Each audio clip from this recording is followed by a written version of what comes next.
interesting. Hey, it's this epic, mother freaking epic disaster. That was almost a Bill Cosby.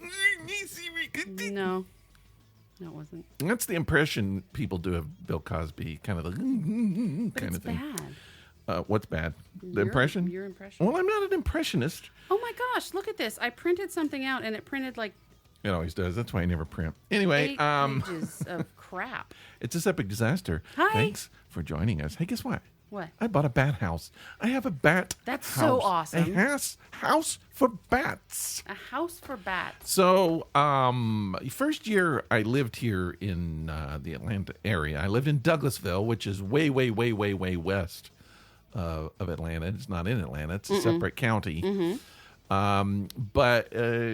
So I lived in a very out of the way. You visited a couple times, didn't you? Several times. That was when I spent my first Christmas in this area. It was like camping. It was very much like camping. Very secluded. Yes. It was kind of cool though. So there's a lot of woods and things like that. Yeah. So I bought a bat house and I hung it up. Now we were leasing the place. So when we left, I just left the bat house there, and I never got to see bats in there. Never. So now we live kind of in Atlanta. Very mostly, much in Atlanta. Mostly. Well, very close to Atlanta. Yeah. And we live in a little more of a suburban kind of environment. Yeah, y'all in the burbs. Yeah. But our backyard, there's so many skeeters. I got skeeters. I got no-see-ums. I got bugs. I got all kinds of shit in my backyard. Lots and lots of skeeters. Nasty. So I'm thinking I want a bat house because Right. they say if you have bats They eat the bugs. and you don't have bugs, it's cheaper than buying bug stuff and safer And for better, the environment. yeah, overall. So I bought a bat house. I got to try to find a good place for it and put it up. They say you can put it on trees, but they say that it's probably not a good thing because trees attract birds and Right. things that make Right. the bats not want to go. And it needs to be in the sunlight because bats like a very warm house. So what if you put it up under the eave of your house? Possibly. They say to put it on the west side or the south side. Okay. And the bats are going yo south side. No, don't do that. No, they were. I saw No, them. don't do that. So we kind of think maybe the front of our chimney might be a good place. I saw some people do it. The thing I'm worried about is if I put it at the front of my chimney, maybe they might come down the chimney. And come into the house. The Santa bats might and then do you'll that. have baby bats in the house. I'm not a bat fan. I like having the bats do their job. I like bats. Bats and possums. They're like ugly creatures to me. I know. But they're both very clean creatures. I'm telling and you. they're helpful. I'm they not get rid saying of nasty things. I'm just saying I don't want to look at them. But possums are so cute. No, they're not. I've looked in the eyes of a possum. You were frightened by a possum. He or she looked at me and went and bared its teeth. Because he was scared. I know. Only because he was scared. I don't want a possum or a bat baring their teeth at me. But anyway, I got the bat house. So soon we'll have bats in our house. Awesome. I may do the same. I know- may do the same. I wonder if bats like beer. Do you think I like maybe beer. bats. We've had a bat beer. What was the beer we had? We had a little bat on it. There was like a bat It was brewing like or around something. Halloween, I It was some think. kind of bat brewing thing. Today we don't have a bat brewing. What do we have?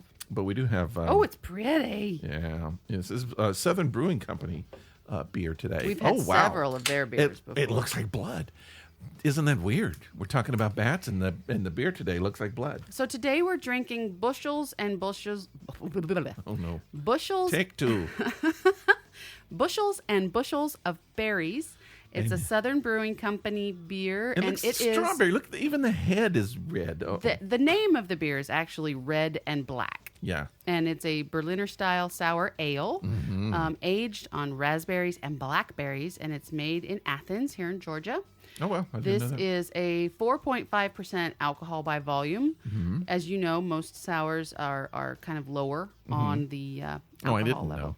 I really don't I've know. mentioned that several times on the show. I don't listen to what you say. I know that. Anyways, give it a shot. I just like the strawberry color. It's very cool. very You know pretty. what would go well with this beer? What? Crunch berries. No.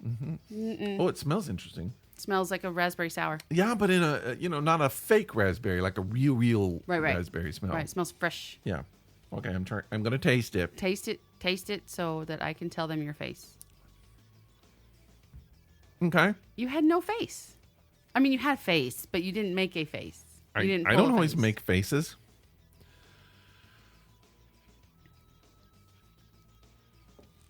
Wait, what are you doing? Making a face. Is it that sour to you? A little bit. My response was it's not as sour as I thought it was going to be. But I've Not just as been tart. drinking gin and club soda. Okay. So when you throw a sour on top of that, it kind of bites. Well, instantly, my immediate impression of this is very fruity, Very fruity. like a fruit bat, and not quite as sour as I thought it was going to be. And so both of those things could turn out to be good. We'll see But what it's happens. so pretty. As we move to the end of the broadcast, Yep. I want to talk that way. I want to start trilling. You keep saying that you want to use these what's it called? accents Trilling my or R's? trilling or doing this on the podcast. No, ain't nobody going to listen to that. No, they will. No. I think that it provides some entertainment, and Because we don't provide start- enough, clearly. People start listening because they're like, "Oh, I want to see what accent he's going to do this week." No. Maybe he'll have like a. Hold on. Maybe he'll sneeze in the something. He'll have a sneeze accent. Everything you say will be like a sneeze. I should talk like this. Sergeant Stacy Combs. Okay. I don't remember his actual name. I'm sorry. Hell, I was thinking today.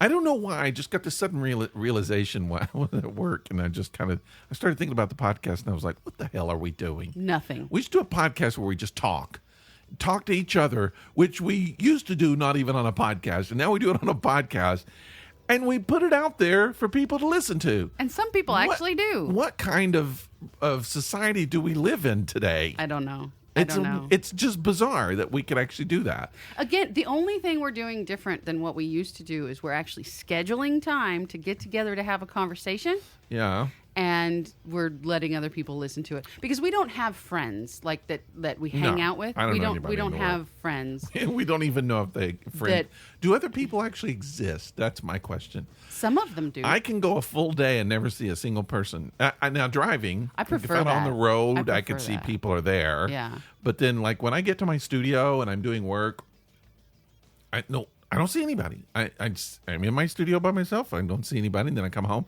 I don't see anybody. See, my weekends are turning back into those hermit sessions where I come home on Friday night and I stop at the store on Friday night to make sure that I have all of my necessities And and all never of my leave the house. supplies. And I do not leave the house again until Monday morning on my way to work. Well, you're that way. I know you are. I'm not. I like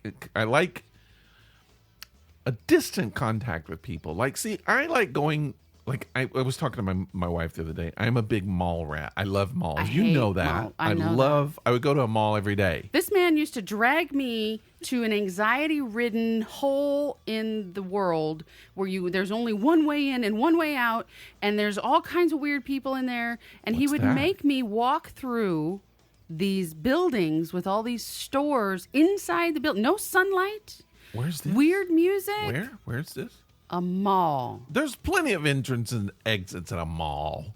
Not the right one. You never go Crazy. in the right one or come out the right one. You park, you go in one, you come out a totally different one. You don't know where you are. It's a theme park for adults. That's what a mall It's is. not. It is for me, and I I love hate it. the mall. I love it because there's people watching. Hate it. and it's fun. And I would stay there forever. I'm a big fan of malls, and I like going places where a lot of people are. See, but I don't want them to see me. I don't want to be a part of it. That was the biggest problem when I was kilt wearing every day. Right. Because I like to be invisible, which is hard to do when you're In a kilt. 6'5", 6'5" with long hair. even in any clothes or without clothes. At That 6'5", too. it's hard to be invisible. Right. And when you're wearing a kilt, it's just a sign saying, "Come talk to me." Although you'd be a little more invisible if you were naked because you're a little bit translucent. Yeah, Yeah. probably. Except for the dark hair. And probably a lot more invisible than you would think when I'm naked. But yeah, I mean, I just like to kind of fake. I would like to be invisible and go to places. And I love people watching and just like people watching. And so when I was doing the daily kilt wearing and you go out somewhere like that, all of a sudden everybody's looking at you. And you don't get to or look me. at them. Well, I do, but it's just like, I want to be invisible. I don't want people coming up talking to me. I don't want questions. I want to be just watching them. And so that's why I like malls, is because no one paying attention to me, and I can watch. Yeah. I can do the people watching. Yeah, I think I've gone on a little too long about this. so. I think we should do a Would You Rather. Let's would you do that. rather be invisible or naked? If you could be invisible, would you wear clothes all the time, or would you be naked all the time? 50-50. 50-50. 50-50. The reason being is there are reasons to do both. If I'm invisible, like if I literally cannot be seen by people, Yeah. And I wear clothes, then I actually get to interact with people. Sometimes you need that. How do you interact if you're invisible? You have clothes on so they can see you, so they know that you're a person. No, because you're not going to be there. It's going to be clothes floating around. Would you interact with floating clothes? You'd be like, shit, get out of the way. But if you floating had clothes. if you had like a ski mask and No. like goggles, Who and- interacts with anybody with a ski mask on unless you're skiing? You don't do that. If you walk down the street and somebody comes up to you with a ski mask, you don't go, hey, how are you? I mean, Nice day today, ski mask person. You don't do that. You're like, shit, I'm going to be robbed.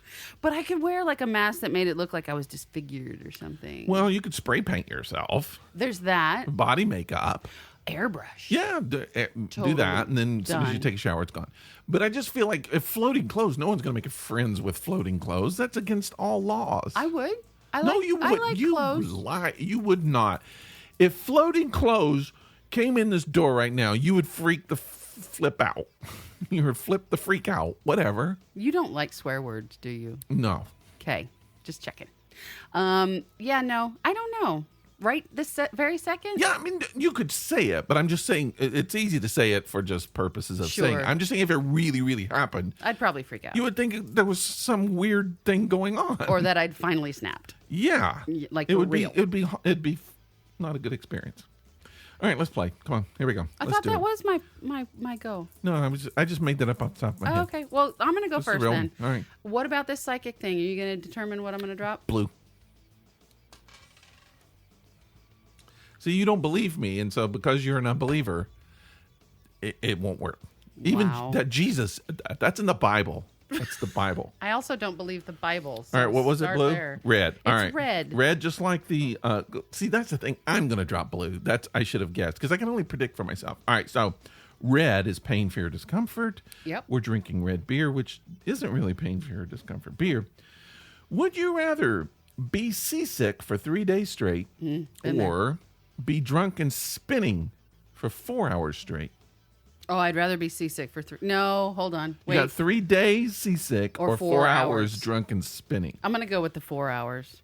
Because regardless of how bad it is, it's only going to last for 4 hours. Yeah. I hate being spinning drunk. Like Yeah. that is the worst. First time I ever had bed spins was the first night I ever got drunk, ever. And you got drunk on Cheri. No, first time I got drunk on beer Oh. at a Baptist college. And I wasn't planning on getting drunk. I didn't know I was getting drunk. Right. I was just drinking beer, and my friends would be like, here, have another. Here, have another. And I didn't have beer drinking experience. Right.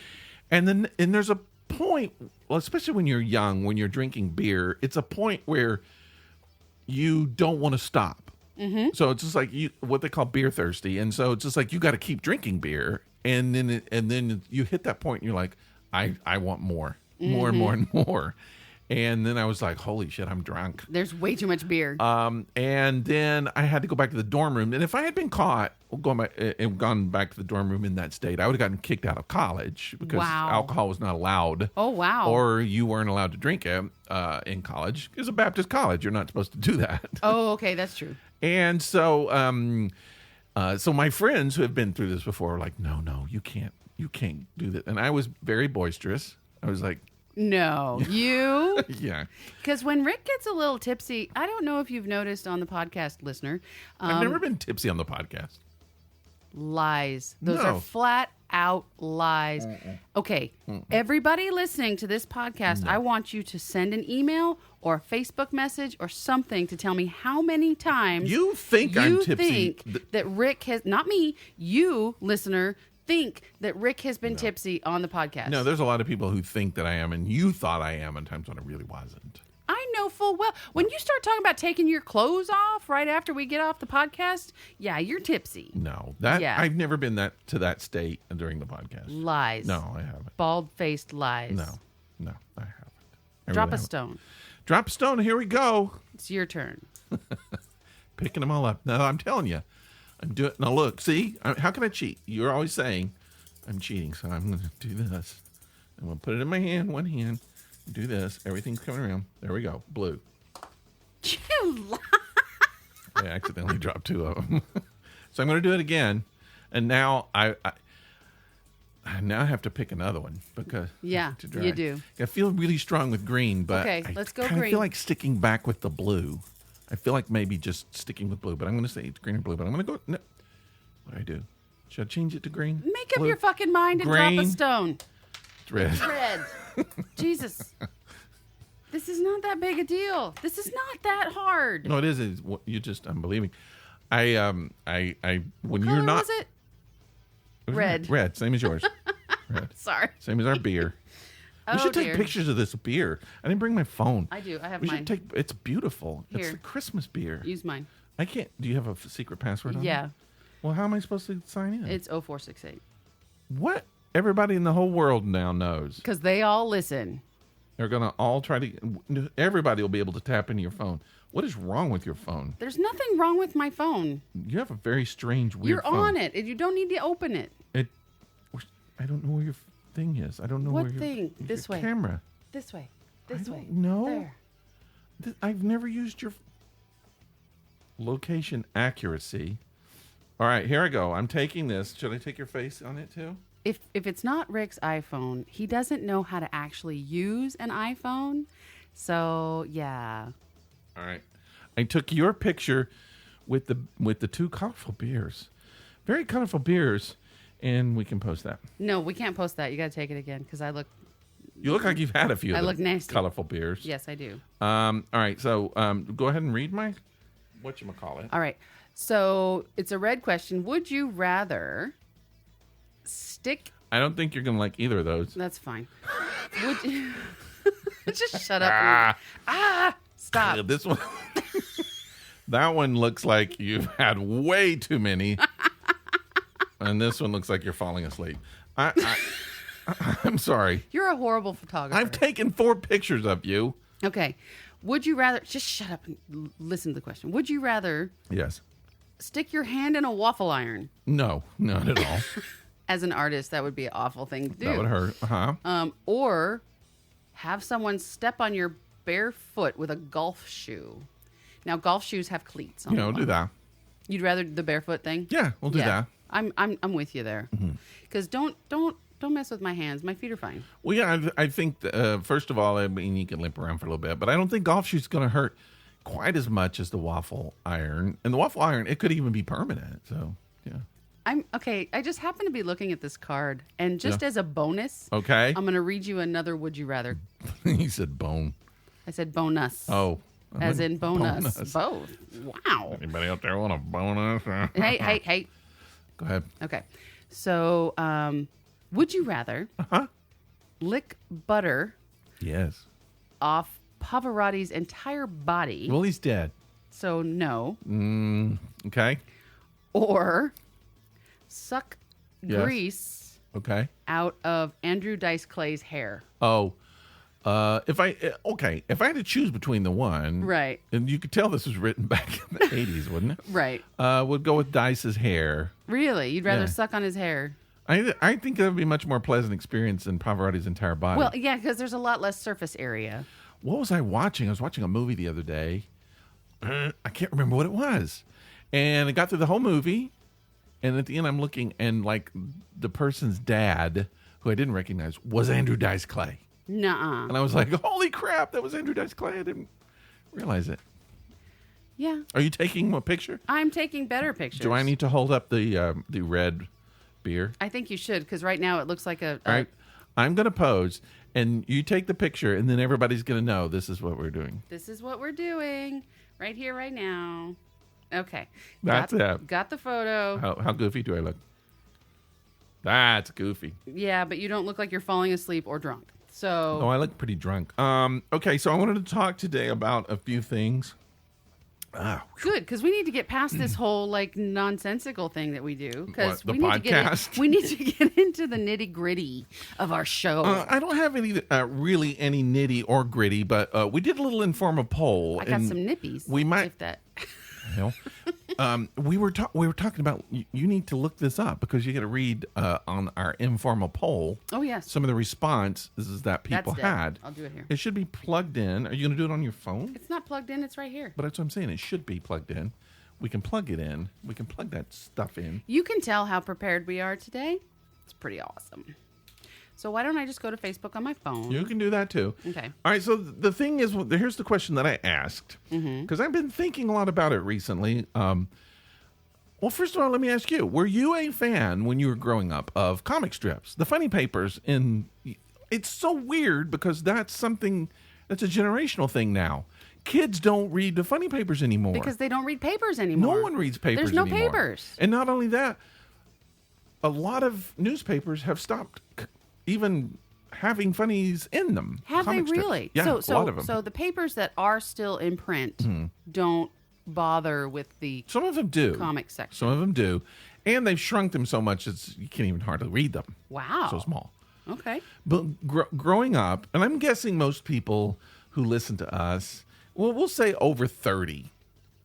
Probably way younger than me, but yeah, probably read comic strips when they were growing up. Probably. So, what were your favorites? Who did you like? What did you do? Did you read them? Well, as I posted on your question on our Facebook page, okay, which is facebook.com/This Epic Disaster, I posted that I used to really like Kathy. Okay. Do you remember Kathy? Yeah, I never liked Kathy that much when I was growing up. Super neurotic. Yes. And Garfield. Yeah, so when I was in college, this was in the early 80s, Garfield came out. Right. So there were these books. And so it was funny because the first book was like red or blue, and the second book was like red, and the third book was like green. And so that was the whole thing. Have you read the red book? Have you read the green book? Have you read the blue book? And every time a new one would come out almost every year, like yellow or whatever. And then it just got to be silly. But the early ones, when he was drawn, I guess now he's drawn by a committee. Sure. But when the real artist was doing it, and I don't know, it had a little more rawness to it, a little more edginess to it. And we just thought it was the funniest thing ever. Now, not as much for me. No, not as much anymore. But when I was younger, he meant a lot because he emulated laziness, which is something that I related to, still do. And I would say that at this time in my life, I feel like I'm a combination of the two. What, laziness and neuroses? A cat. Oh, I see. Yes. Okay. So I'm a lazy, neurotic person, and I think that a lot of people would agree with that. Lazy and neurotic. I wouldn't call you lazy. I would call you a certain amount of neurotic, but I don't feel like you're lazy. I think you work hard. You have a job. You do things in your job I wouldn't want to do. And but you do like leisure. When you're not working, you do like to relax, and there's nothing wrong with that. So I wouldn't call it lazy. I do. You can be lazy if you want sometimes, and that's, again, nothing wrong with it. Nope, nothing wrong with it. So Garfield. And that's when I was little. That's when I was younger. And I say little, 10, 11 years old. When I was in college, you were still shitting your pants. No, I was not. You were. You're only 6 years older than me. So? Or 12. I'm 12 years older. You're 12 years older. You were shitting your pants. You were still... Not when you were in college. Oh, you were. No. Okay. 1980, how old were you? 1980, I was 6 years old. Shit in your pants. You don't shit in your pants when you're 6 years old. You do if you don't feel well. No. I did. Oh, my God. And sometimes for the hell of it. Just for fun. Yeah. Okay. Because it is fun. So as I got older... 6 years old. Yeah. When I was in college, you were 6. You were in first grade when I was in college. No, second. But yeah. God. I know. And they had to send you home because you shit your pants. No, they had to send you home because you shit your pants. In college? In college. No, you just go to the dorm. Oh, okay. Drinking too much. So as I got older, I found some other comics that I much, much more preferred. Okay. One of my favorites, absolute favorites, was Get Fuzzy. Yes. You know that guy came from Knoxville, Tennessee? Did he really? My hometown. I did not know that. Mm-hmm. But if you're not familiar with Get Fuzzy, watch it. Yep. If you are a pet fan, like if you like pets, you like dogs, you like cats, doesn't matter, especially if you like cats, watch Get Fuzzy. Or look. What is it? Look at Get Fuzzy. I kind of remember you talking about that when we first met. That was a thing. Yeah. So then also Pearls Before Swine. Yes. That's a great one. Pearls Before Swine is really good. And Brevity. Okay, now that one I'm not totally familiar with. Okay, so Brevity was awesome, are often just a one panel or two panel, and it was just funny. Okay. You just have to look at it. It's very much along the lines of what's the very, very, very famous one panel, two panel guy? Farside? Yes. Yeah. Very much like that. Now, he was mentioned, Farside, Gary Larson was mentioned by our listeners several times. Once I found myself on the interwebs, I found a couple that I really enjoyed as well. Yeah, there's when I was in college, Farside was huge. Yeah. Back in the 80s. Yeah. Yeah, early 80s. So I found Hyperbole and a Half. That's a little web comic, right? Yes, yeah. web comic. I found Indexed, Don't know it. which is basically web comics on index cards. It's done by a mathematician. So it's a mathematician who sets up like different math equations with comedic value. There's a comic strip very much like that that's done on Post-it notes Oh, okay. with chickens. And I can't remember the name of it right now. You know what I'm talking about? I think I've seen it. It's the main characters are chickens. Yeah. And it's all done on like little yellow Post-it notes. And right now the name escapes me, but it's pretty funny. So another one I found online that I really, really enjoyed is XKCD. I remember you introduced me to that one. Yes, XKCD. I don't even know if it's still going because I think haven't looked at it in a while. I think you introduced me to web comics I pretty think I much did. because I that was just not even something I paid attention to. Right. I was into comics pretty big. Oh, yeah. And when I say comic strips, I was never like into comic books that much. I was into comic strips. But yeah, I had to I learned, you kind of pointed me toward that one. Yep, that's a good What one. is it? XTC? XK. XK. CD. Okay. Okay, so X-ray, Kilo, Charlie, Delta? Yeah. Okay. Yeah, XKCD. And then the other one, there was one more. Oh, yeah. Happiness and Cyanide. Or Cyanide and Happiness. Yeah. One way or the other. It's Cyanide and Happiness. Cyanide and And the oatmeal. And the oatmeal. Also, Yes. great. The oatmeal is consistently hysterical. Consistently. Yeah, he's really, really good. He's got games out now and Yeah. everything. Yeah. He's a good writer. Very much so. So I went off on a tangent. Now you know all my comics that I enjoyed from the time I was 10 until the time I stopped looking at webcomics. All right, I want to hear. I think we need to tell. Can you tell us what our listeners? Yes. Their favorites. Yes. So one of our listeners, the Stalker, Okay. says that her favorites were Peanuts. Yep. Charlie Brown. Peanuts. Yep. Mhm. Obviously. Some people might not know. Dagwood. Blondie. Yes. Yes. Beetle Bailey. Yes. Oh, God, yeah. And BC. Okay. And Johnny Hart. Family Circle. Yes. I mean, who didn't love Family I loved Circle? Family Circle when I was a kid. Yes. As very I got much. older, it kind of got a little sillier. But I think it's if you were a parent, if you had kids and things, I think it was very relatable. funnier then. Yeah. Yeah, very But relatable. when I was really young, I really liked it. Yeah. Okay. What next? Oh, okay. So does Hilgendor have a name? That's a good name on his own. All right, let's just leave it at that then, because there's no reason. So our listener says, Hagar the Horrible. Yes. Yeah, I mean, yeah. He was kind of, he's a caveman. Yeah. Well, no, he's a Viking. He's a Viking. And Goose and Grimm. Mother Goose and Grimm by Mike Peters. Beetle Bailey again. Yep. Frank and Ernest. Now, wasn't Ernest like a truck driver? No, Frank and Ernest, like two little guys. It was usually a one panel. Oh, okay. And they usually did a lot of really dad jokes. Oh, my gosh. A lot of puns. I'm looking this up for posterity. Yeah. Yeah. Okay, so Born Loser. I remember Born Loser. That was pretty good. Born Loser, when I was growing up, I liked that. I had to kind of get a little bit older before I understood it. But Sure. Wizard of Id. Yes. Okay. Now, I believe, and I could be wrong, but I think the Wizard of Id and BC were done by the same dude, Johnny Hart. That's funny because his next one is BC. Yeah. Ooh, Andy Capp. That's an old one. Yeah. Yeah. Not saying anything about Hilgendorf. Well, I mean, like I was looking at a documentary today about the comic strip Mutt and Jeff, which I think was in the 20s or 30s, and it's still going now. And they just get a series of writers and artists to do it. Same thing with Andy Capp. It started years ago. Even Beetle Bailey, I think. Mort Walker, I believe, invented it, but it's still going, and they have other artists to do it because the syndicates kind of own the rights to it. Yeah. And when you're talking about Peanuts, Charles Schultz, it was in his will or whatever contract that when he was dead, they could not make any more strips. Yep, because he still owned it. They can do animation and they can do movies, but they cannot do strips. He kept the rights to the strip, and so they can't make new strips. Now they can, and they do run the old strips. They have like classic Peanuts. Yes. And they can do movies and any kind of merchandising or whatever because they own that part, but not the strips. And that shows what was important to him. Yeah. Yeah.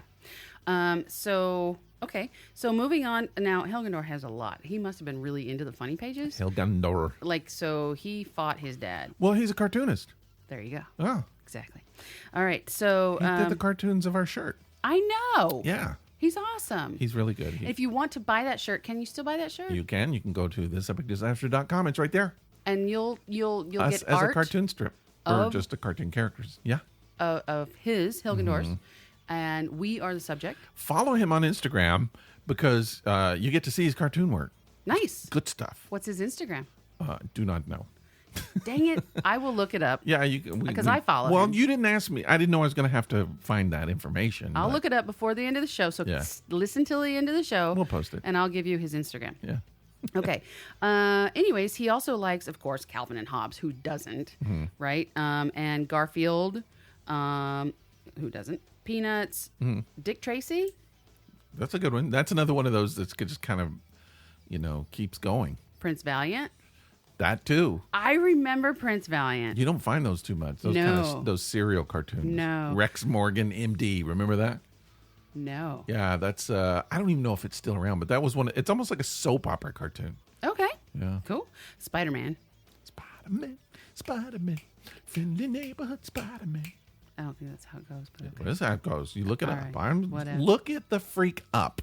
So he says mostly all of them. Yeah. I think he just got tired of typing at this point, which is fine because a cartoonist has to have a love of cartoons in order to do what he does. I know he likes Popeye. I guarantee he likes Popeye. Of course he likes Popeye. I think a lot of people. He just doesn't want to admit. I think a lot of people post. I think they consider Popeye more of an animation rather than a strip. But Popeye was also a strip, a comic strip. Yeah, as was Mickey Mouse and things like that. Oh yeah, all that. Okay, who else we got in the mix? So one of our listeners, Doris, says that her favorite comic was Blondie and Dadwood. Yeah. Yeah, absolutely.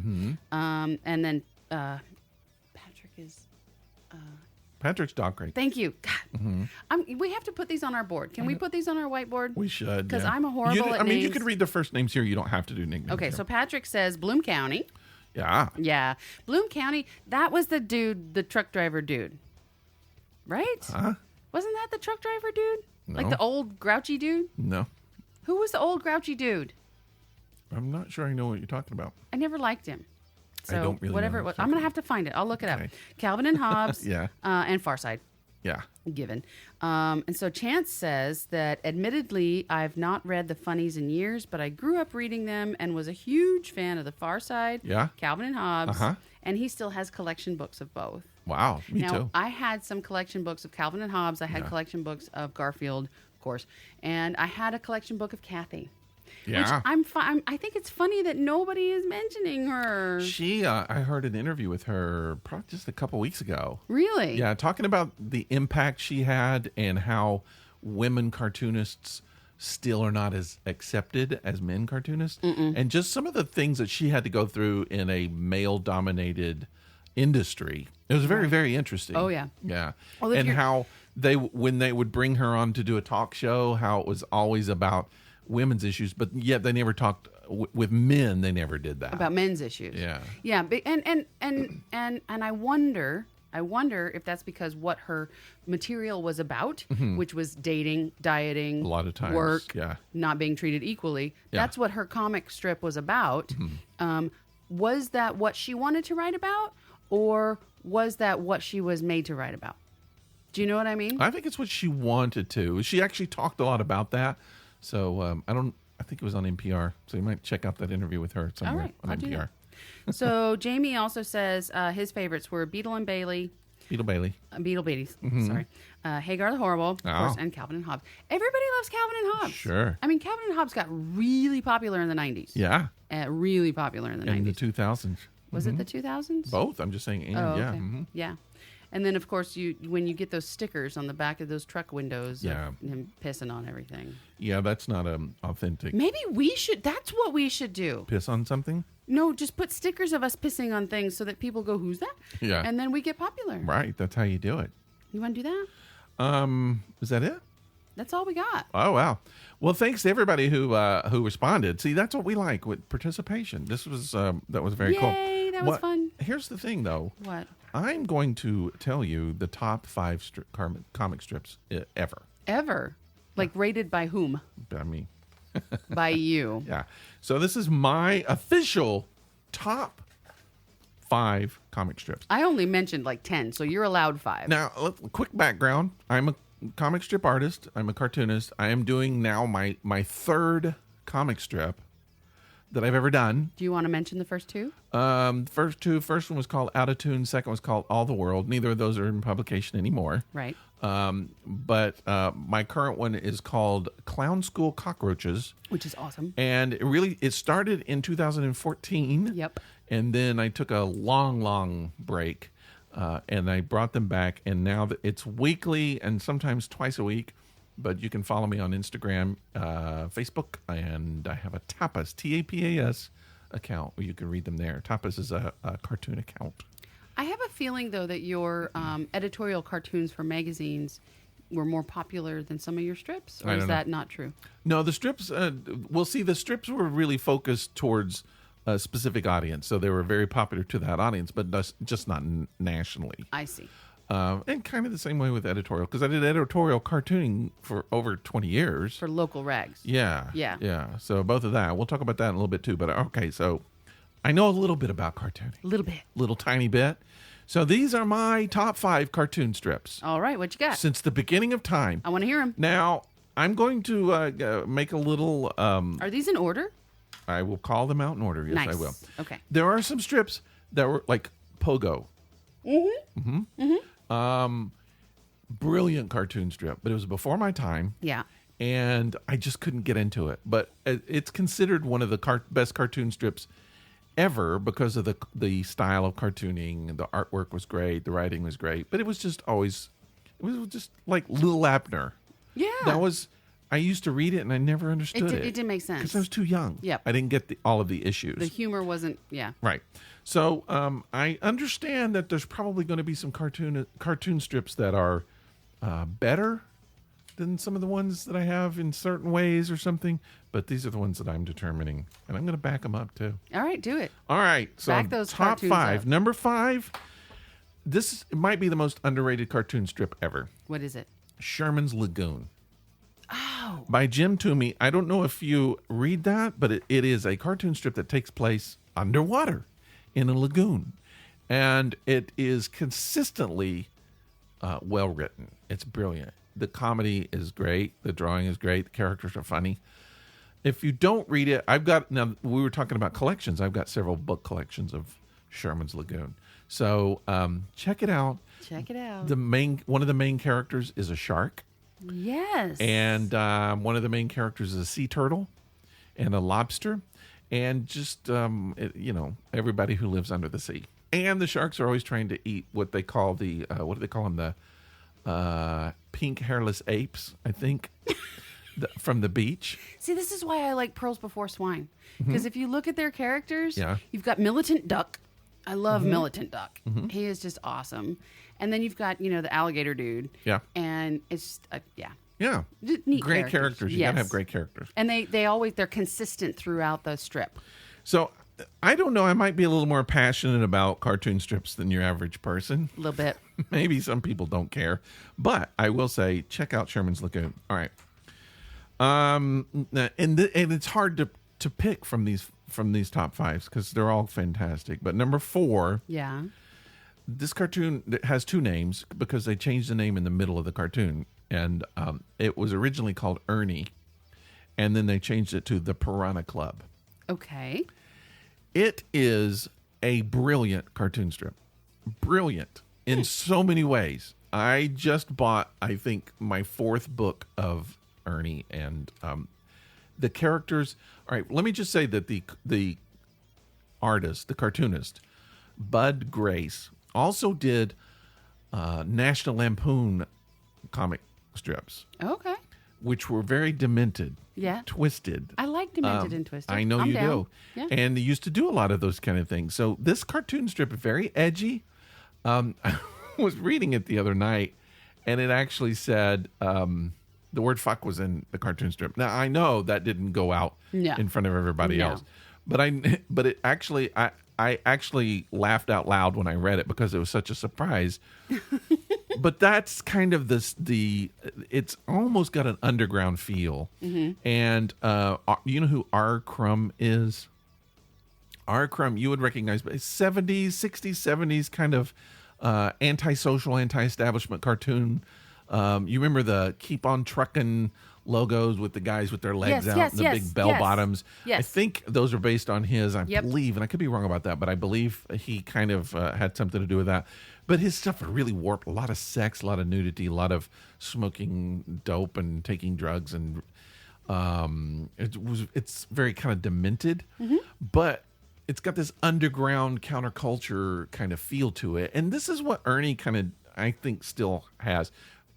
The cartoonist a year or 2 ago retired, so he's no longer doing it. However, if you can get copies, and you can get copies on Amazon and even eBay, it's laugh out loud cartooning. Okay. Fantastic, weird characters. Very weird. Are you suggesting we look up and purchase Ernie or the Piranha Club or both? Any of these that I'm mentioning. Anything that you're talking about. Yeah, because most people have some of the more popular books. Right. But hopefully I'm kind of bringing the message of some great cartoon strips that you might not know about and that you would really like. And those 2. Okay. Now, this one, number 3, no one knows. No one? No one knows. No one. This cartoon strip appeared in alternative weeklies, I think in the 80s and 90s. And it has everything to me. It's fantastic artwork, great storyline, fantastic characters. It's very alternative. You probably might find a fuck in this cartoon strip. I found fucks in other places. So. They actually do have sex in it. The guy does. There's a lot of drinking. So basically, it centers around a guy who is sort of a barfly. Okay. Picking up women. Yeah. He just sort of drinks all the time. Nice. And he's always having sex with women and drinking. Is he single? I think he is, yeah. But the cartoon strip is called Staggering Heights. It's no longer produced. Staggering Heights. Staggering Heights. Okay. And you can find every one of the cartoon strips online. Just look up Staggering Heights, and you can read them in sequence. Nice. I think there's like 400 strips, and they're all online. And he's talking about, at some point, putting together a book. Joe Forkin is the artist, Forkan. Uh-huh. And, give that a look because it's fantastically drawn. He's actually a professor of art in Arizona, I believe. Okay. And he teaches drawing and painting. And he's a fantastic painter, but his art style is just incredible. And so, check it out, especially if you like kind of more adult cartoon strips, comic strips. Absolutely. It's not filthy. It's not X-rated. But he's drinking, and there's things. I mean, it gets a little bit political. I think not that much. It's mostly. I think he said he was reading a lot of Jack Kerouac and Charles Bukowski, and he just kind of like really got into that vibe, and so he created a cartoon strip like that. And it's just, I don't know, it's enjoyable. It's very different. It's not Garfield, for sure. It's not Garfield. But check that out. All right. Not a lasagna to be found. So my number 2 is, and this is hard because number 2 and number 1 can kind of flip back and forth. But number 2, I'm going to say is Calvin and Hobbes. Okay. I have to jump on that bandwagon as well. it might be the best cartoon strip ever made. Artwork is flawless. Yes. The writing is flawless. Yes. And the characters are flawless. He hit everything on every level. And it's just, I think it's one of those cartoon strips where you just look at it and you go, all right, so that one is the best. And now everybody, in cartoon classes, this is the one that's the height. And now we'll talk about everybody else. Yeah. Now, I want to mention, though, that Calvin and Hobbes, that same artist, does one of your favorite Christmas animated shows. No. No? No. You're getting a little bit ahead of yourself. Am I? Yeah. Calvin and Hobbes was done by Bill Watterson, who never did another cartoon strip that I know of. I've seen some cartoons that are kind of influenced by him. Okay. I am getting ahead of myself. You are a little bit. Yeah, sorry about that. But, yeah, I mean, and what we'll talk about, well, let's just go ahead. All right. I'll mention my number one, Bloom County. Sorry to rush you. Bloom County is my number one. It's more of an emotional thing because when I was learning the craft of cartooning, I was very much influenced by Bloom County. That was, to me, that was the height. And it kind of is. I mean, writing-wise, he can be a little bit rough writing, but cartoon-wise, style, everything. I mean, look at Bill the Cat. I know, all of it. But what's weird is he and Bill Watterson are friends, and Burke Breathed, who does Bloom County, has actually done some fake Calvin and Hobbes that he's put in his cartoon strip. But what you were talking about, there's a Christmas show called A Wish for Wings That Work that Berkeley Breathed did, which features Opus, the penguin, and Bill the cat. And so adorable. It's a great. So I have to adorable. watch it every year. I do too. But those are my top 5. Now, Bloom County, everybody knows. Yeah. It's easy. That's a good one. And I have to throw in an honorable mention, Doonesbury. I like Doonesbury. I like its style. Doonesbury was a little bit over my head. Yeah. It was a little more boomer than me. So I think people a little bit older than I am really got into Doonesbury. But Bloom County was sort of my era, Calvin and Hobbes. But those other 3, that's what I want to challenge everybody to check out because they're fantastic. Okay. Staggering Heights. If you're a fan of cartoon strips and you don't know anything about it, check that out. And tell them that you heard it on this Epic Disaster podcast. What was I going to look up on Instagram for you? I really don't know. All right, we'll figure it out later. Ernie or / the Piranha Club. You can get all of these books. I don't think you can Staggering Heights, but you can Sherman's Lagoon, worth getting. Yes. And Ernie or the Piranha Club. I just bought 3 Ernie books. I've had one forever, and I just bought 3 more. I just want to mention, kind of an honorable mention. It is considered a web comic, but it's an animated web comic. I know what you're going to say. And you can find it on Instagram now, because it's one of my favorites, too, I think. Simon's Cat. Love that. Yeah. It is what I wish Garfield was. Yes. It's funnier than Garfield. It deals with a cat. It's smarter than Garfield. Yes. And it's, I just love it. The first little video I ever saw was probably the most famous, as far as I've seen, is what shows up on my feeds all the time. Simon he's asleep, and the cat is trying to wake him up. Yeah. That one where he touches him on the face, does a little meow, kind of moves around a little bit, does another little meow, and then finally hits him with a baseball bat. Yeah. Sorry, spoiler alert. Right. That is probably what got me into it, because that is so cat. But and I'm not condemning Garfield. I'm not going to. I don't need to. Garfield survived, and it is what it is. But you don't run across a lot of cats trying to eat lasagna. No. Or drink coffee. Nope. So you've got a character, and it's funny, and it's fine. But Simon's He's cat, a cat. That's a realistic. There's so much realism in that. If you're a cat owner, you're going to identify with it. You know very much. Now, there's one more thing I'd like to talk about. It is actually a game. It's an app you can get for your. I know I can get it on iPad or iPhone. You can also get it. I'm sure on Instagram or what is it? Android. It's called Hidden Folks. Okay.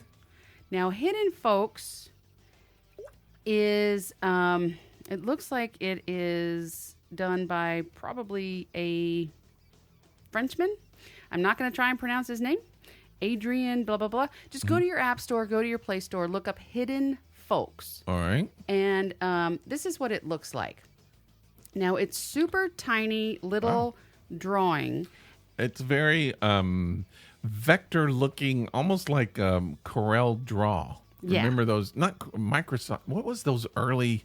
It was Corel Draw. It was those certainly early Mac painting. So you have to go into an environment that looks it's very detailed. I mean, it's not very detailed. It's all line drawing, like a map, but it's almost. very tiny drawing, and you have to find specific items in this huge environment. It is a game. Okay, it's that's a game. Fun. That would so be you kind of find fun. these tiny drawings, and there's all these there's 20,000 people in this drawing, but you got to find that one, and every time you hit on one, it makes a little noise, and they're all noises made by the artist. Wow! So interesting. If you touch on a computer, it goes beep boop beep boop boop, and I mean if you hit on a monkey, it goes and it's very cute. It's a really fun game. If you don't have anything to do today, download Hidden Folks and play it. It does cost a little bit of money, but it's less than $5. Are you familiar with the little one panel called Bizarro? Not offhand. Bizarro, I think, is created by Dan Perraro. Nuh-uh. I just trailed my R's. I'd like to hear that again. Perraro. And I think he's now got a co-creator, too. He quit for a while, and then he brought it back.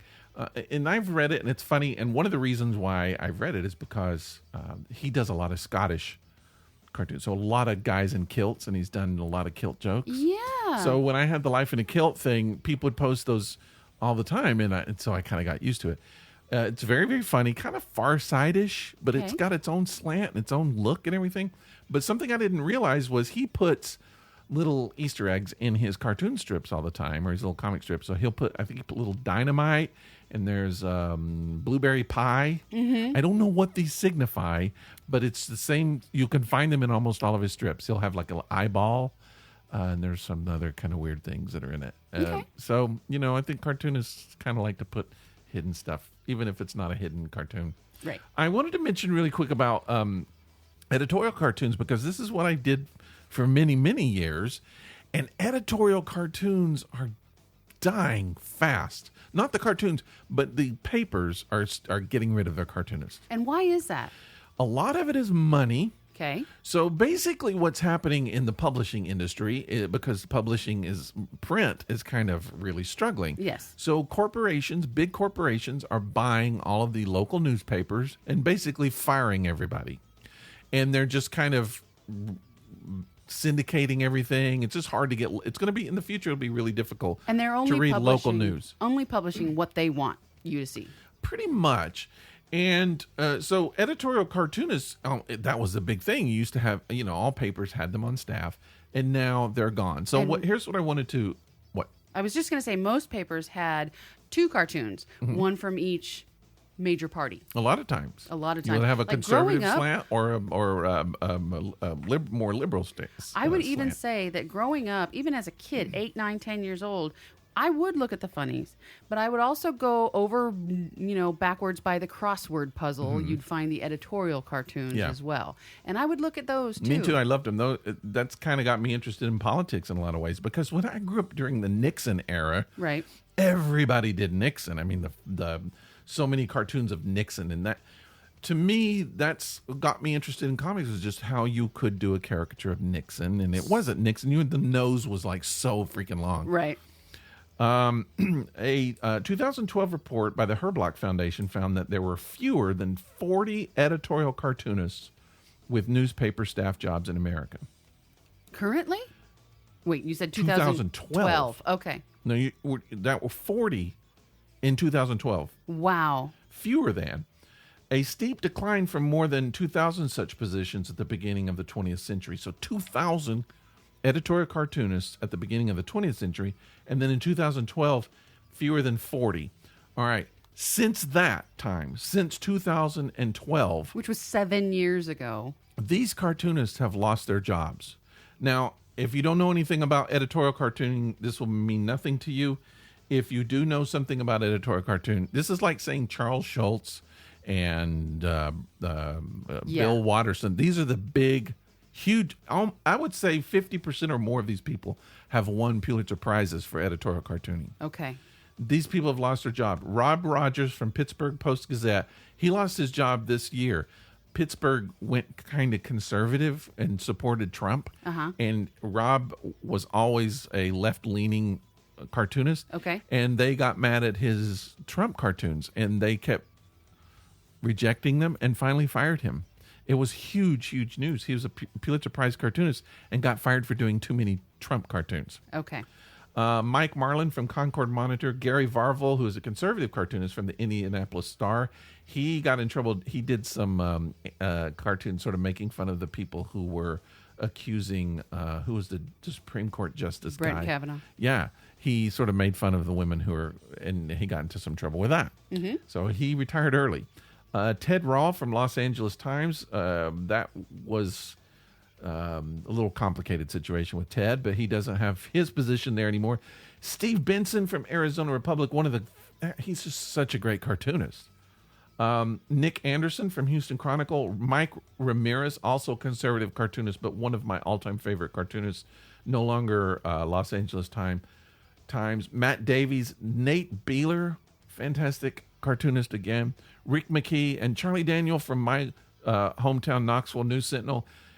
He was cartooning for 60 years. 60 years. That's what he did. That was his full-time job. And he was kind of forced, I think, into retirement just a few months ago.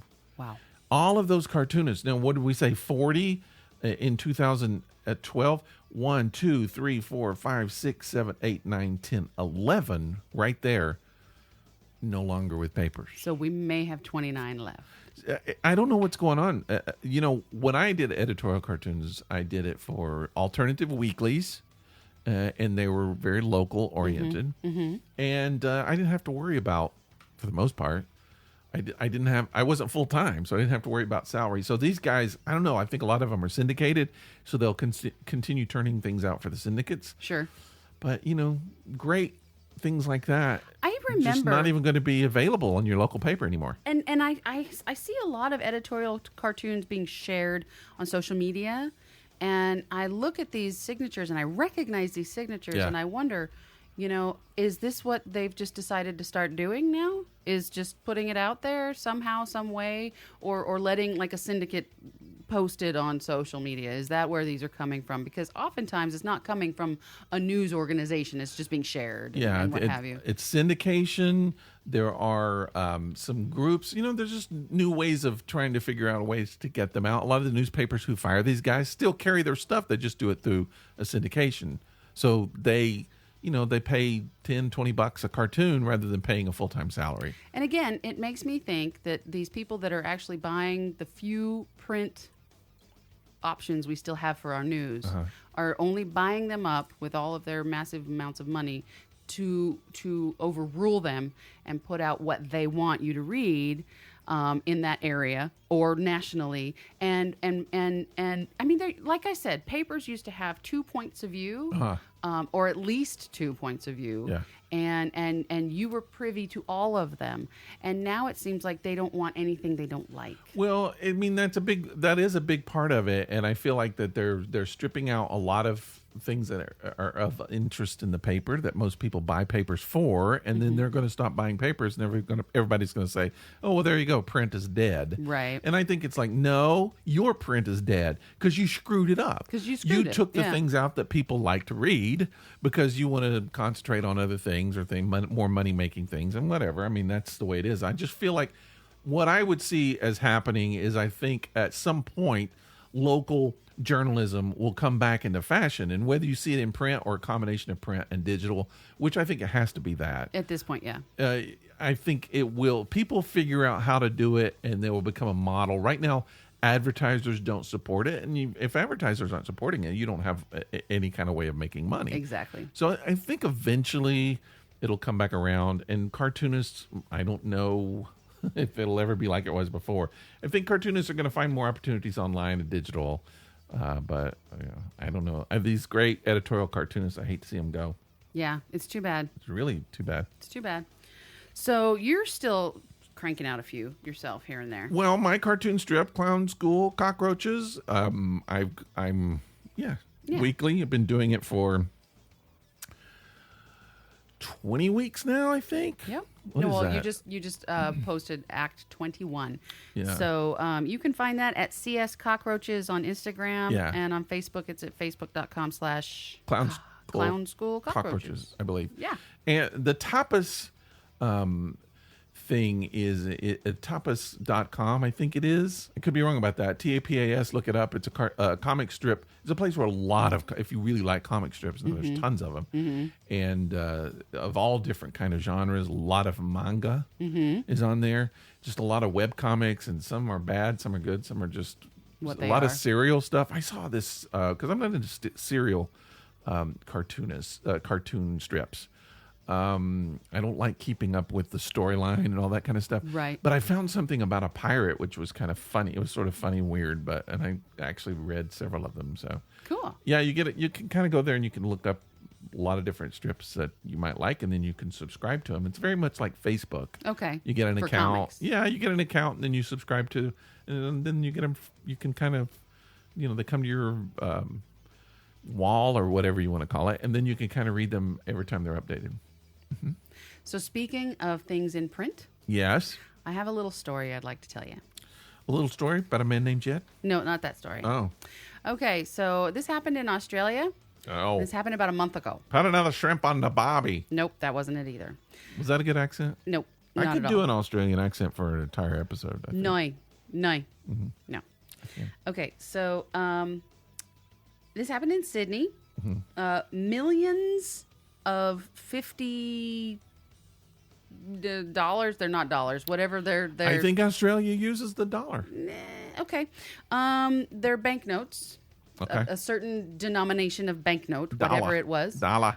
In Australia. Have an embarrassing typographical error that was overlooked by the country's central bank before they were printed and circulated. And we're talking about millions of notes. Yeah. Okay. So the goof first became known on Thursday when a listener on radio outlet Triple M sent a station a magnified photo of the Reserve Bank of Australia's new whatever denomination note highlighting the word responsibility misspelt Wow. as responsibility Yeah. 3 times. Holy crap.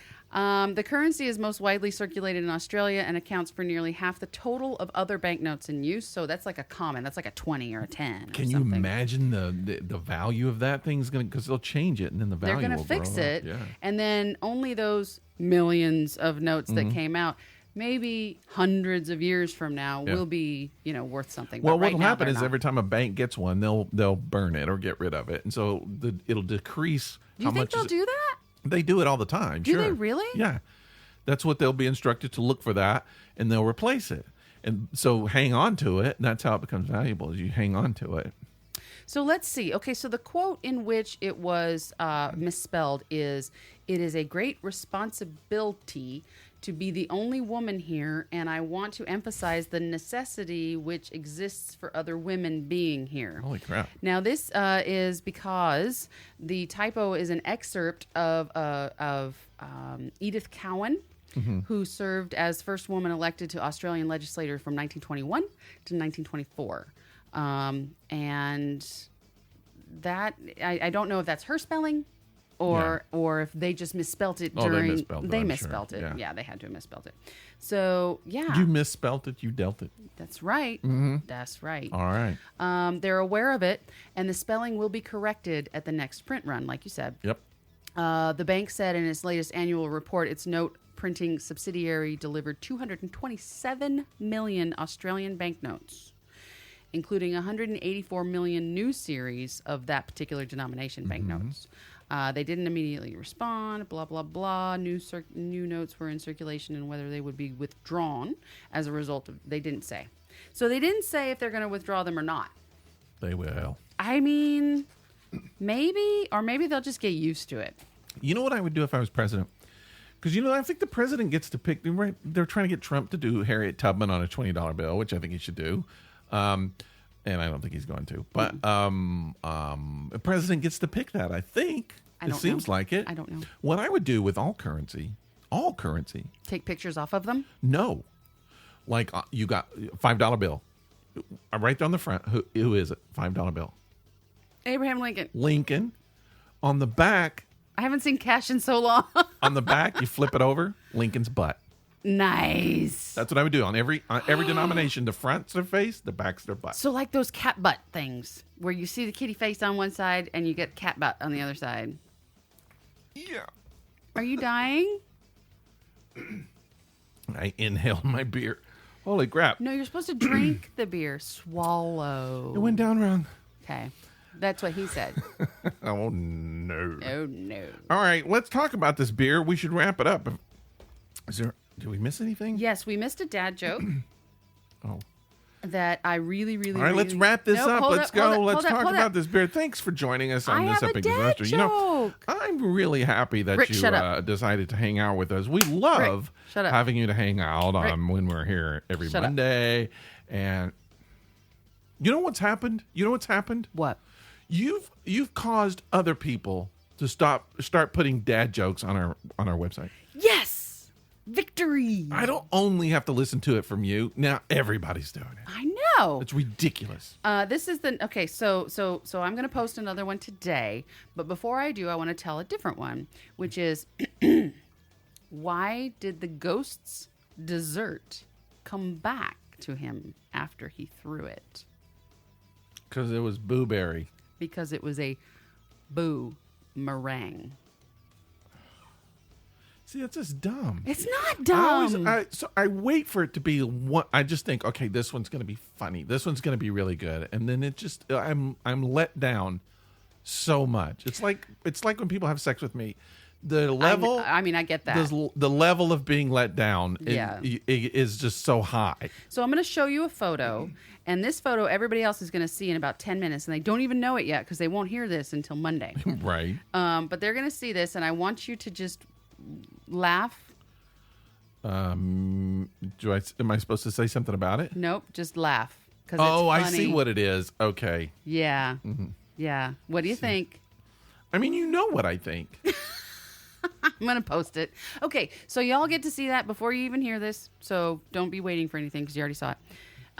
Otherwise... It's not funny at all. I'm just telling you that right now. This is a spoiler alert.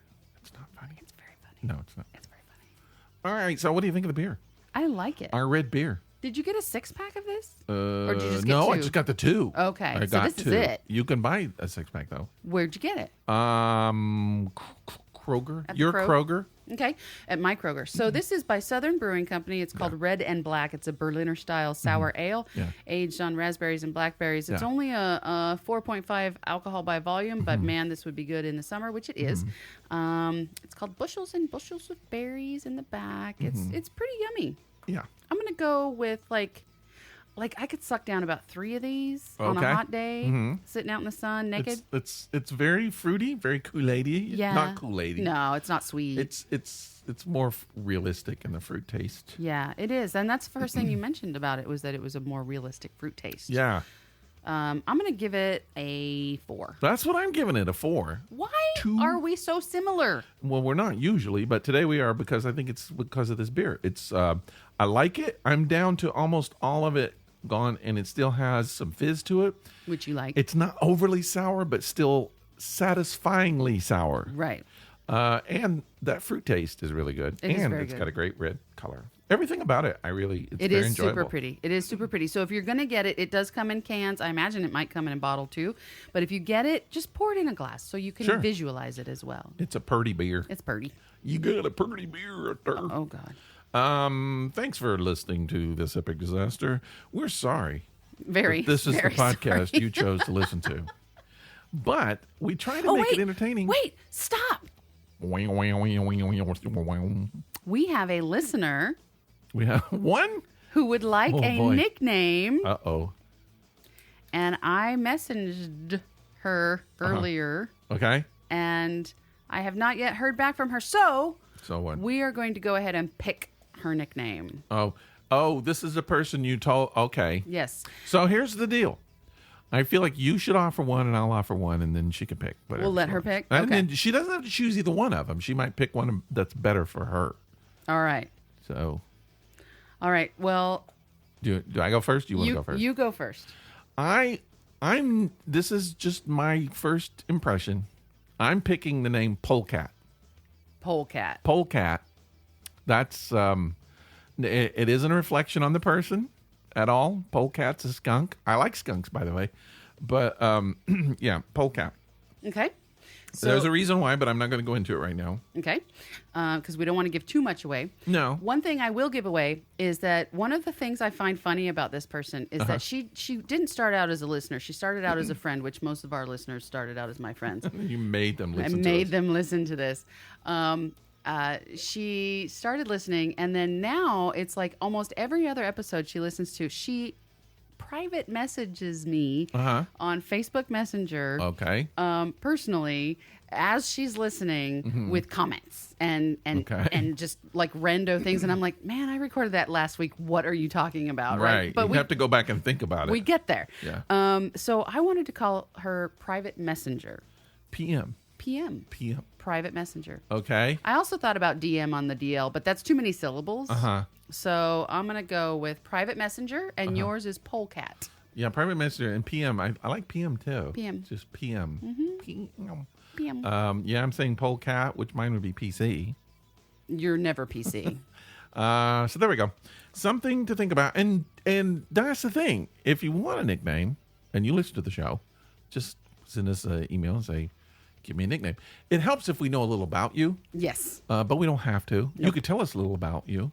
You could connect us to your Facebook, whatever. Sure. So we know. Absolutely. We'll get you a nickname. Join our group, Disaster Baiters. The Disaster Baiters are there.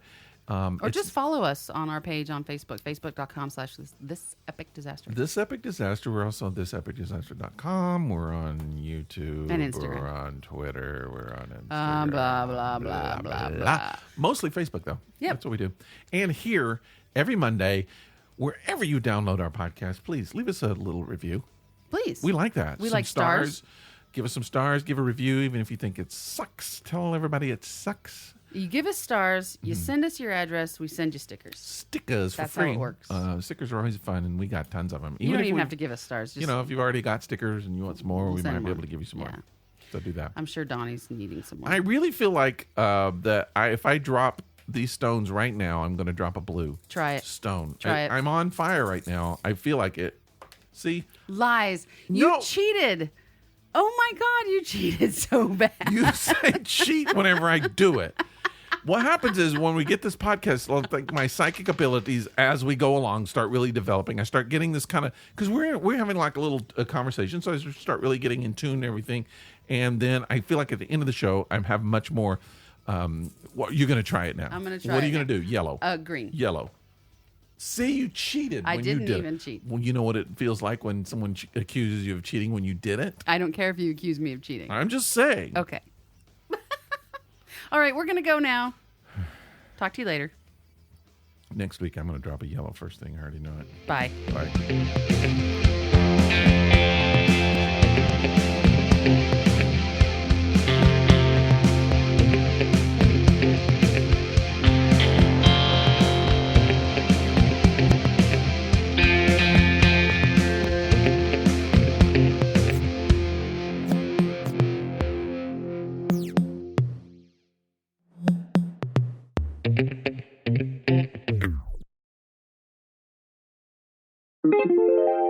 This is a Violet Jester Media podcast.